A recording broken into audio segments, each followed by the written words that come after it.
Pemirsa, baru 2 bulan dilantik jadi polisi. Anggota Ditsamapta Polda Sulawesi Selatan Bribda Dirja Pratama kembali ke rumah dalam kondisi tidak bernyawa, diduga dianiaya seniornya. Usai diotopsi, jenazah dimakamkan dalam suasana haru dengan upacara militer. Penurunan jenazah ke liang lahat. Ibu Bribda Dirja Pratama terduduk menangis di depan pusara, tak kuasa menahan kesedihan kehilangan putra kebanggaannya. Bahkan ia terpaksa dipapah keluarga saat upacara militer penghormatan terakhir. Jenazah Bribda Dirja Pratama dimakamkan di TPU dekat rumahnya di Desa Pincara Patampanua, Kabupaten Pinrang, Sulawesi Selatan, Senin pagi. Di usia 19 tahun, baru 2 bulan dilantik menjadi polisi, Bribda Dirja pulang tak bernyawa, diduga dianiaya seniornya. Kematian Bribda Dirja meninggalkan luka mendalam, terutama Aibda Jabir sang ayah yang juga anggota polisi. Harapan kami, kalau bisa anak kami Dirja Pratama kembarnya itu diterima agar lolos untuk meneruskan perjuangan daripada almarhum Mutia sekarang sampai dinas.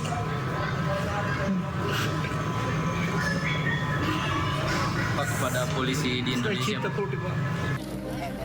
Bribda Dirja Pratama ditemukan tewas di asrama tergeletak di kamar komandan peletonnya dengan sejumlah luka lebam di bagian tubuhnya. 3 senior dan 3 rekan seangkatan korban diperiksa Propam Polda Sulawesi Selatan. Tim kontributor iNews melaporkan. Sebelumnya, ayah Bribda Dirja Pratama yang merupakan polisi aktif di Polres Pinrang, pemirsa, menemukan dugaan penganiayaan dari darah yang keluar dari mulut korban dan sejumlah luka lebam. Bid Propam Polda Sulawesi Selatan memeriksa 3 senior korban dan 3 rekan satu angkatan untuk penyelidikan.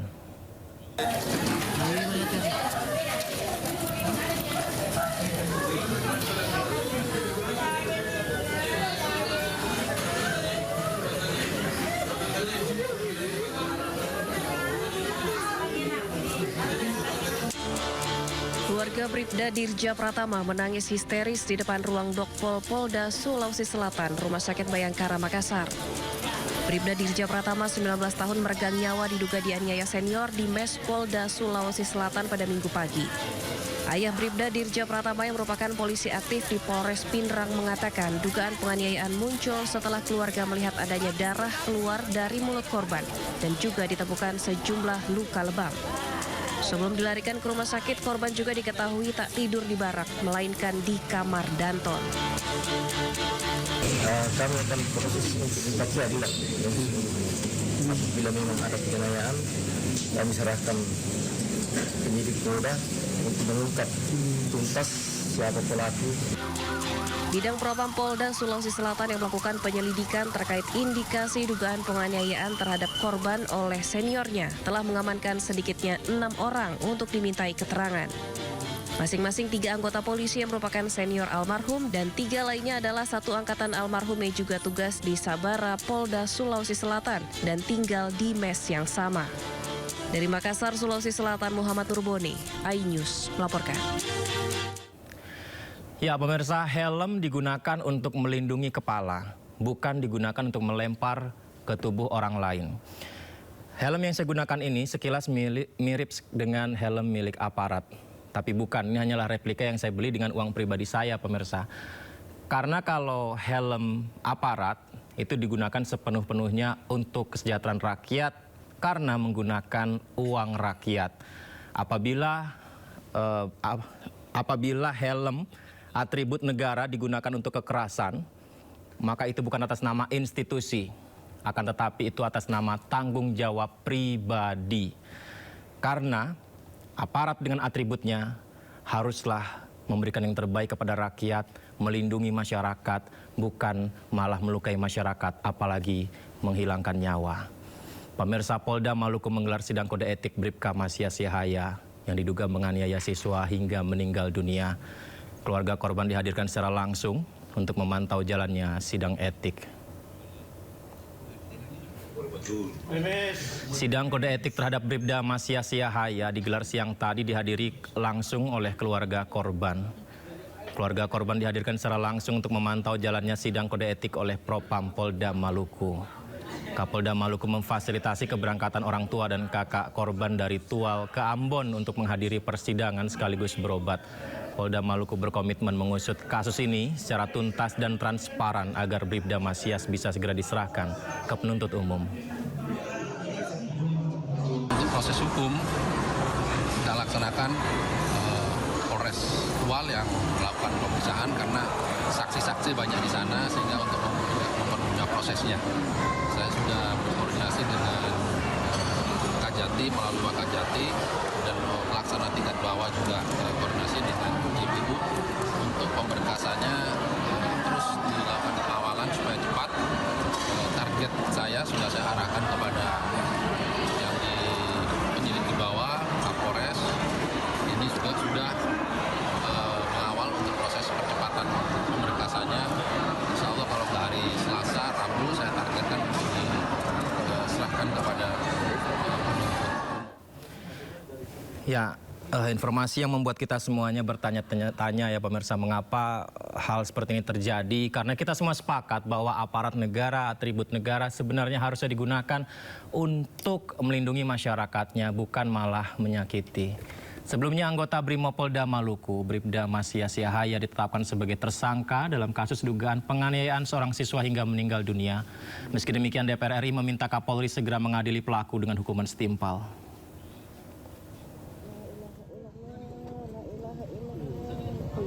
Anggota Brimob Polda Maluku, Bribda Masias Yahaya, ditetapkan sebagai tersangka dalam kasus dugaan penganiayaan terhadap seorang siswa madrasah yang berujung maut di Kota Tual.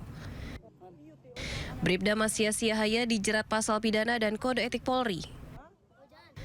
Proses hukum terhadap oknum Brimob tersebut terus berjalan. Tersangka telah diberangkatkan ke Polda Maluku untuk menjalani proses hukum dan etik. Sementara pasca kejadian, DPR RI menyebut kasus penganiayaan tersebut sangat meresahkan, apalagi dilakukan oleh oknum penegak hukum. Dalam hal yang sama, DPR RI juga meminta Kapolri untuk segera mengadili pelaku dalam waktu 1 bulan.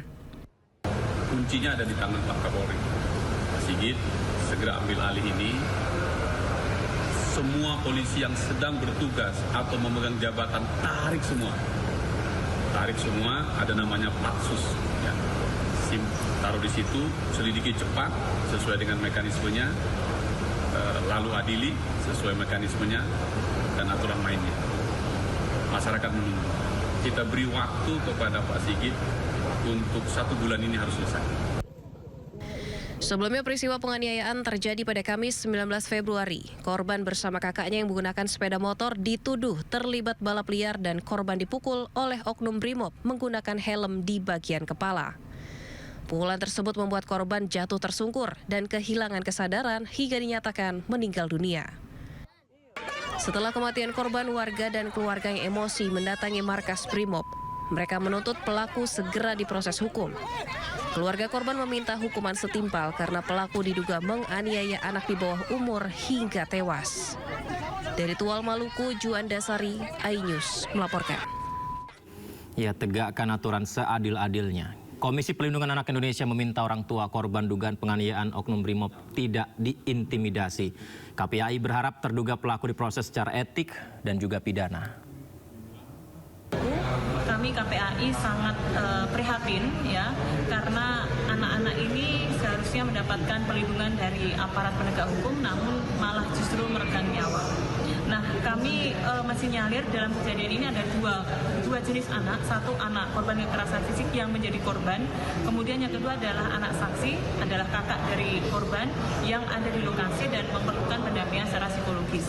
Untuk anak yang meninggal dunia, tentu saja kami berharap ada proses otopsi, kemudian juga tim dokter bisa membantu untuk mencari tahu penyebab kematiannya dengan jelas. Ya, kemudian kami juga berharap bahwa keluarga korban tidak mendapatkan intimidasi, kemudian juga tidak mendapatkan ancaman, karena ini sudah dijamin dalam Undang-Undang Perlindungan Anak di pasal 59A. Kemudian untuk oknum pelaku kami berharap kami sudah berkoordinasi dengan Kompolnas dalam hal ini untuk bagaimana proses hukum tetap berjalan, baik sidang etik ataupun juga sidang secara pidana. Karena di dalam kasus ini ada anak yang sampai meninggal dunia. Tentu saja kami berharap. Ya, semoga saja helm aparat ini bisa menjadi simbol supaya peristiwa serupa tidak lagi terjadi di masa yang akan datang, pemirsa. Kita ke informasi berikutnya. Komisi 3 DPR RI menolak tuntutan hukuman mati anak buah kapal atau ABK kapal tanker Sea Dragon Fandi Ramadan. Disepakati dalam rapat khusus yang digelar Komisi 3 DPR untuk menyikapi tuntutan yang disampaikan dalam persidangan di Pengadilan Negeri Batam. Hasilnya para anggota Dewan sepakat menolak tuntutan hukuman mati tersebut. Fandi Ramadan sendiri merupakan ABK, di kapalnya terdapat narkoba dan ikut ditetapkan sebagai tersangka. Fandi bahkan dituntut hukuman mati usai diduga selundupkan sabu 2 ton. Komisi 3 DPR RI mengingatkan kepada penegak hukum termasuk majelis hakim dalam perkara Fandi Ramadan di Pengadilan Negeri Batam bahwa konsep hukuman mati dalam KUHP baru jauh berbeda dengan KUHP lama. Dalam pasal 98 KUHP baru, hukuman mati bukan lagi menjadi pidana pokok, melainkan hukuman alternatif terakhir yang seharusnya diterapkan secara sangat ketat dan sangat selektif. Sebelumnya pengacara Hotman Paris meminta Presiden Prabowo Subianto memberi perhatian terhadap kasus ABK yang dituntut hukuman mati karena selundupkan narkoba sebanyak 2 ton. Sementara itu Kapus Penkum Kejagung menyebut tuntutan itu sudah sesuai fakta di pengadilan. Tolong anak saya, Pak. Tolong anak saya, Pak Presiden. Tolong anak saya. Anak saya tolong Pak Presiden. Dokter, tolong anak saya, Pak. Tolong anak saya. Tangis orang tua pecah setelah mendengar tuntutan jaksa dengan hukuman mati untuk anaknya Fandi Ramadan. Fandi dituduh menyelundupkan narkoba seberat 2 ton. Terkait kasus ini banyak pihak yang mendukung agar kejaksaan melihat kembali kasus Fandi lantaran ia baru bekerja 3 hari di kapal tersebut, termasuk dari pengacara Hotman Paris Hutapea. Hotman meminta agar Presiden Prabowo Subianto memberi perhatian pada kasus Fandi. Karena juga saya melihat video dari Bapak Presiden beberapa hari lalu, Bapak Presiden berjanji akan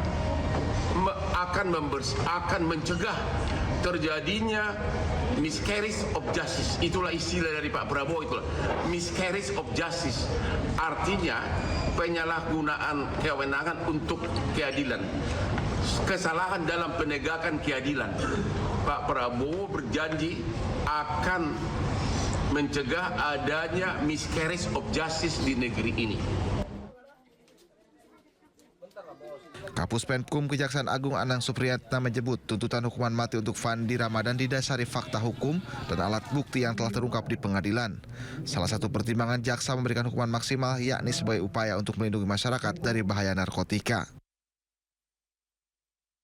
Dan proses peradilan sudah dilaksanakan sesuai dengan hukum acara yang berlaku dengan tetap mengedepankan asas praduga dan prinsip kehati-hatian dan berdasarkan fakta hukum dan alat bukti yang terungkap di pengadilan, maka pada tanggal 5 Februari 2026 kemarin telah dilakukan penuntutan terhadap 6 terdakwa tersebut dan masing-masing tuntut hukuman mati. Menteri Hak Asasi Manusia Natalius Pigai secara perspektif HAM menentang perihal hukuman tersebut. Meski begitu, Pigai mengatakan enggan mengintervensi berjalannya proses hukum tersebut.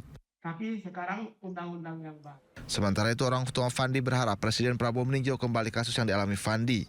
Sebab menurut orang tuanya, Fandi hanya seorang anak buah kapal yang bertugas di kamar mesin kapal dan baru bekerja 4 hari.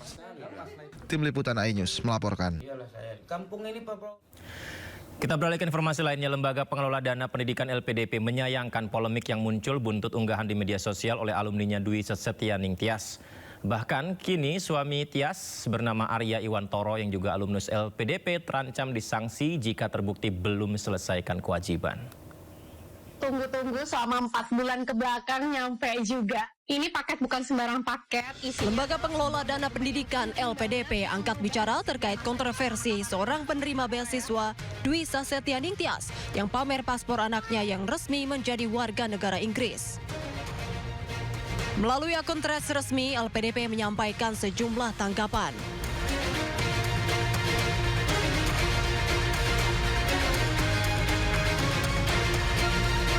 Pertama, LPDP menegaskan bahwa tindakan Dwi Sasetyaning Tias atau Tias tidak mencerminkan nilai integritas, etika, dan profesionalisme yang ditanamkan LPDP pada seluruh penerima beasiswa.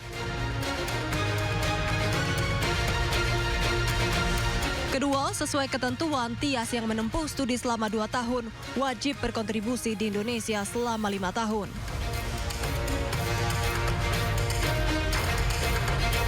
Ketiga, Tias telah menuntaskan seluruh masa pengabdian sesuai ketentuan, sehingga LPDP tidak lagi memiliki ikatan hukum dengan Dwi.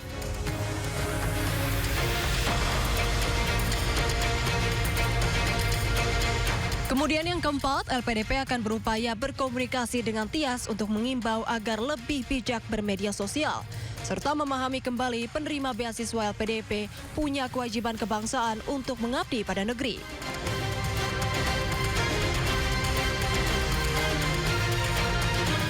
Sementara itu, kelima terkait suami Tias bernama Arya Iwantoro yang merupakan alumnus LPDP diduga belum menyelesaikan kewajiban kontribusinya setelah menyelesaikan studi.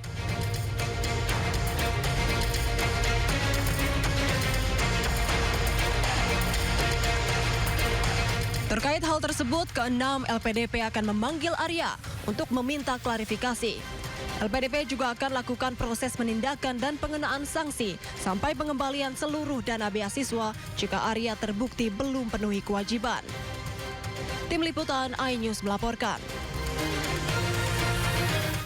Sementara itu, Menteri Keuangan Purbaya Yudi Sadewa buka suara terkait polemik penerima LPDP yang bahagia ketika anaknya jadi WNA. Purbaya menyesalkan pernyataan yang seolah-olah ini menghina kewarganegaraan Indonesia. Jadi kalau saya nggak tahu nih, saya baca ininya. Pada saatnya begini, itu seperti itu hal yang kami sesalkan. Jadi kami akan menegakkan aturan yang ada di LPDP sehingga yang bersangkutan menyelesaikan tanggung jawabnya LPDP. Tadi sudah bicara dengan dia ya? Jadi ke Pak bos LPDP, lu apa sih? Jadi Pak Dirut nih bosnya LPDP nih, sudah bicara tadi dengan suami terkait ya. Dan dia sepertinya sudah setuju untuk mau bayar. Mengembalikan uang yang dipakai oleh LPDP. Berapa tuh? Berapa miliar? Masih kami hitung, Pak. Bunganya dihitung nggak? Tata kelola sekarang Hitung bunga? belum kita masukkan bunganya. Hitung bunganya ya? Siap, Pak. Jadi termasuk bunganya loh. Jadi bukan uang lipat, kan kalau saya taruh uang itu di bank juga ada bunganya kan. Jangan dengan treatment yang fair. Saya harapkan ke depan teman-teman yang dapat pinjaman LPDP, ya kalau mau nggak seneng yang nggak seneng, tapi jangan menghina-hina negara lah. Jangan begitu. Kita itu uang dari pajak dan sebagian dari utang yang kita sisihkan untuk memastikan SDM kita tumbuh. Tapi kalau dipakai untuk menghina negara, ya kita minta uangnya dengan bunganya kalau gitu. Nanti saya akan blacklist dia. Di seluruh pemerintahan nggak akan bisa masuk. Nanti kan kita lihat blacklist yang lain seperti apa. Jadi jangan menghina negara Anda sendiri. Sebelumnya ini ramai di media sosial, pemirsa, unggahan seorang wanita asal Indonesia yang tinggal di Inggris bangsa anaknya mendapatkan paspor asing. Di mana warganet ramai-ramai mengkritik karena wanita ini dan suaminya adalah penerima beasiswa LPDP. Tunggu-tunggu selama 4 bulan ke belakang nyampe juga. Ini paket bukan sembarang paket, isinya adalah sebuah dokumen yang penting banget yang merubah nasib dan masa depan anak-anakku. Kita buka ya. Inilah video dari pemilik akun @Sasetyaning Tias. Postingannya terkait anaknya yang mendapat kewarganegaraan asing jadi perbincangan warganet. Hal ini lantaran statusnya dan sang suami sebagai mantan penerima beasiswa Lembaga Pengelola Dana Pendidikan alias LPDP. Setelah menerima amplop, ia menunjukkan ekspresi terharu dan menyebut ini paket bukan sembarang paket. Dirinya mendapatkan surat dari Home Office Inggris yang menyatakan bahwa anaknya yang kedua diterima menjadi warga negara Inggris dan menerima paspor secara resmi. Video ini pun ditanggapi beragam oleh warganet. I know the world seems unfair, tapi cukup aku aja yang WNI, anak-anakku jangan. Kita usahakan anak-anak dengan paspor kuat WNA itu. Let's go.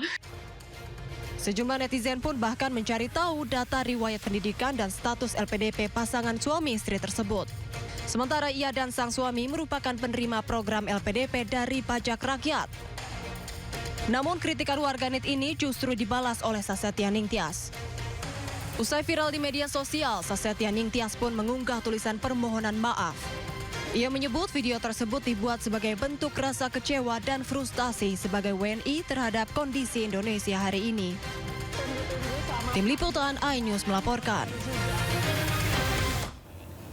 Ke informasi selanjutnya, Menteri Luar Negeri Sugiono mengungkapkan Indonesia tidak perlu setor $1 miliar Amerika untuk jadi anggota tetap Board of Peace atau Dewan Perdamaian.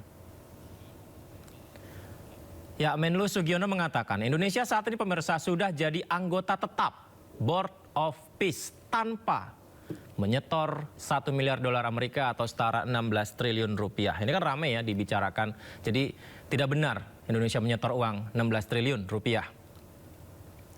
Menurut Sugiono, uang tersebut bukan sebuah iuran wajib atau syarat keanggotaan tetap, bukan. Kontribusi Indonesia adalah mengirim 8.000 pasukan penjaga keamanan. Menurut Sugiono, pembahasan terkait kontribusi $1 miliar Amerika merujuk apabila suatu negara ingin mengambil peran tertentu seperti menjadi anggota permanen. Jadi dari awal saya bilang, ini yang namanya itu bukan iuran keanggotaan, bukan syarat keanggotaan, tidak. Kita sekarang sudah anggota, nggak perlu bayar juga nggak apa-apa. Berarti Indonesia nggak akan bayar. Tapi kalau misalnya kemarin tuh kita mau jadi anggota permanen, ada kontribusi. Ada kontribusi 1 miliar itu kan gitu. Bukan kemudian kita sekarang karena belum bayar kita bukan anggota Board of Peace loh. Paham ya? Jadi kontribusinya beda-beda gitu ya Mas, ada yang Sementara itu Ketua MPR RI Ahmad Muzani mendukung keputusan pemerintah untuk bergabung dalam Dewan Perdamaian atau Board of Peace. Menurut Muzani, keikutsertaan Indonesia dalam Board of Peace diyakini untuk membantu menyuarakan perdamaian di Palestina. Jadi pemirsa, Muzani juga menyebut keikutsertaan Indonesia dalam Board of Peace menjadi terobosan meningkatkan citra Indonesia di mata internasional. Langkah ini tidak hanya menunjukkan keberpihakan Indonesia pada Palestina, tapi juga memperkuat posisi Indonesia di mata dunia.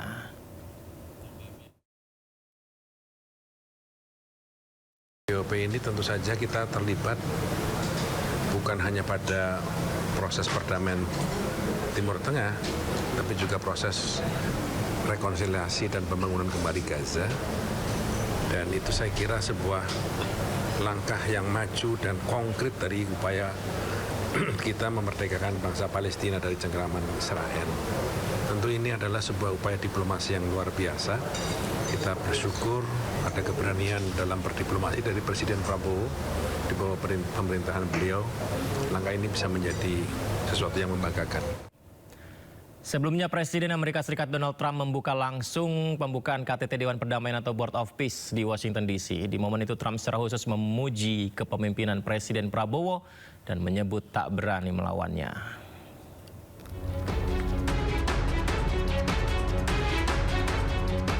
Presiden Prabowo Subianto menghadiri rapat perdana Board of Peace penanganan Gaza yang diinisiasi Presiden Amerika Serikat Donald Trump di Washington DC, Amerika Serikat.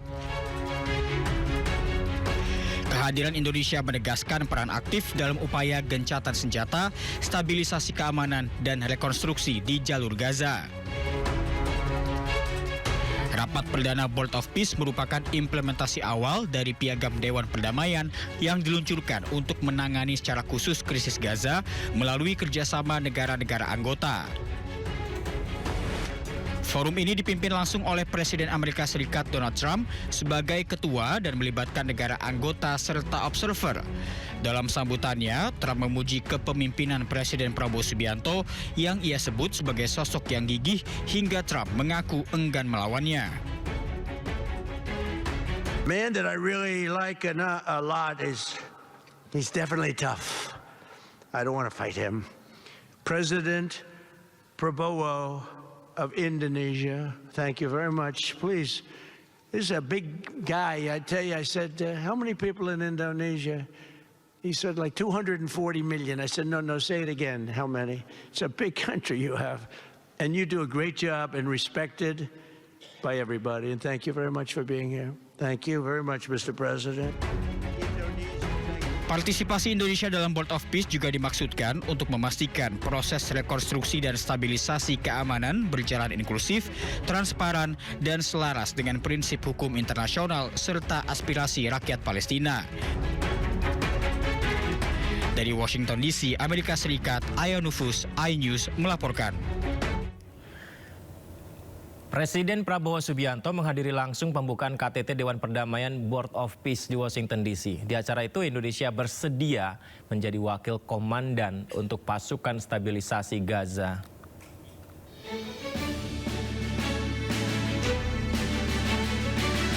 Presiden Prabowo Subianto menghadiri rapat perdana Board of Peace penanganan Gaza yang diinisiasi Presiden Amerika Serikat Donald Trump di Washington DC, Amerika Serikat.